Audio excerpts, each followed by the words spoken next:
RTI Live News. Ask for right. Welcome to RTI Live News. సంధ్యమ్మ పట్టుబట్టి పట్టుదలతో దీక్షతో అందరి సహకారంతో తీసుకొచ్చారు.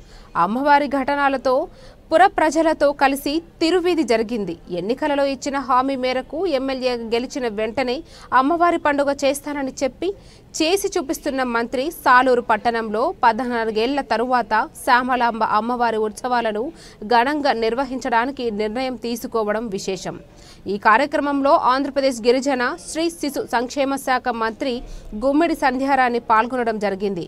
ఈ శ్యామలాంబ అమ్మవారు జన్ని వీధి గద్దెపైకి తీసుకువచ్చారు.